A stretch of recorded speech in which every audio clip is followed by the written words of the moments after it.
Hi friends, happy Monday. I hope that you had a great weekend.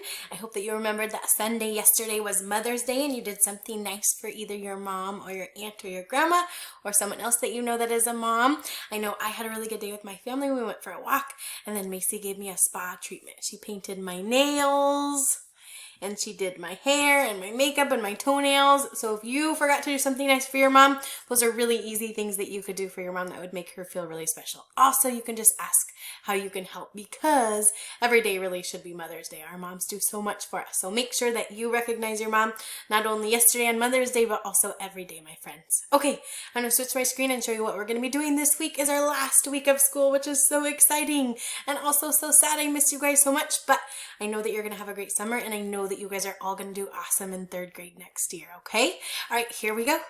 This is our Monday page. I got to this page by clicking on the Monday tab from our home page. You can see you're going to choose those 3 activities to do or more. Remember, our goal is to work for 1 to 1.5 hours each day. So maybe friends will only get 2 of those activities done. Maybe friends will get 3 or all of them done. You guys are working at your own pace and I'm really proud of the work that you've been doing, okay? All right, here's how you're going to check in with me. Today at 11 a.m. we're going to be wearing our pajamas and bringing a pet or stuffed animal if you want to and talking on Zoom.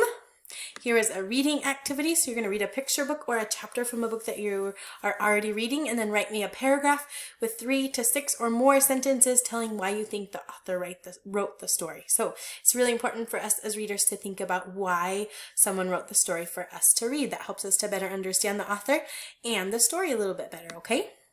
All right, here is a completely brand new activity that I think you guys are really going to like, and this is called the Flipgrid, okay? So Flipgrid is kind of very similar to our chat board, except instead of just typing messages, we get to do video messages, okay? And Flipgrid is only for our class. I've created a classroom inside the program, and you each have to log in using your top number, your student ID, and that's the only way that people are able to see your video messages, okay? So your messages are only for our classmates, and only if they go on there and see them. And so I'm really hopeful that you guys will try out this activity and I'll be having a new topic for you each day. And so I'm hoping we get lots of video messages on there for our friends who maybe don't make it to our Zoom meetings. So friends, if you're not able to make it to our Zoom meetings, this Flipgrid will be an awesome tool for you to see your classmates and for you to interact back and forth with them, okay, through your video messages. So I made a introduction video here. So after you watch my video here, then you're going to click on the green plus sign to get started. And in this video, I showed you exactly how to log in and I went in and did it for a demo student.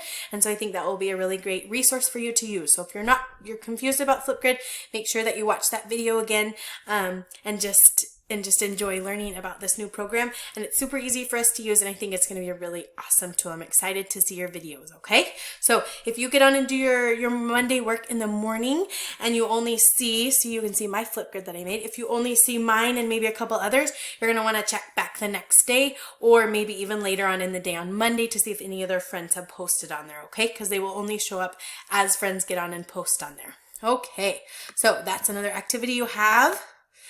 Our math today, we're still learning this week about measurements. So we're finishing up our math units for the year and we're just kind of finishing up our measurements. So there's another way for us to measure short things that are short like a crayon or a marker other than inches, and that's called centimeters. So this video is going to show you a little bit between how centimeters and inches are related, okay?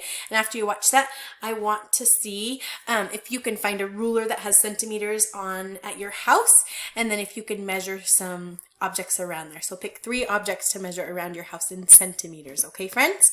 All right, our healthy habit. This is our last week, and so we are talking about the final core thing that we can do, those 4 things. Remember, we talked about healthy eating, we talked about hygiene and taking care of our bodies, we talked about sleep all week yesterday, and this week we're talking about exercise, okay? So I have a video that talks about what happens inside our bodies when we exercise. So did you know that exercise does so much for our body? If so, that's awesome. If not, that's awesome. Hopefully you learned something. I would like for you to tell a family member 2 facts that you learned about exercising. So maybe you already knew those facts in your brain because you're so smart, or maybe you learned some things from the video. So find 2 facts about exercising and tell a family member, okay? All right, and the last art project I have for you is this cool paper fidget spinner. So this week I'm going to try and do a mix of art projects using paper and then paint and markers and coloring and things like that. So we finished off our week strong. All right, friends, and you're going to click here, go to the home page, find that number 2, and do some extra resources. Remember, if you run out of time, if you're working for a really long time on the activities that I've given you on choosing your 3, then you only have to choose 1 or maybe no extra resource for the day, okay? Those are just kind of optional for us to use our skills and for me to see what you're doing. All right, friends, I hope that you have an excellent Monday. I can't wait to see you on Flipgrid. Please go try that activity out and be brave. I know when I started making videos for you guys, I was kind of nervous and I wasn't sure if you would like my videos, if I would say the right thing, if I looked nice. But really, I just had to realize that you guys want to see my face and you don't really care what I look like or what I say. And so, well, of course you say, but it doesn't really matter that much in the grand scheme of things. So be brave, my friends. Make those Flipgrids. I cannot wait to see them. I hope you have an excellent Monday. See you on Zoom. See you on Flipgrid. Bye, guys.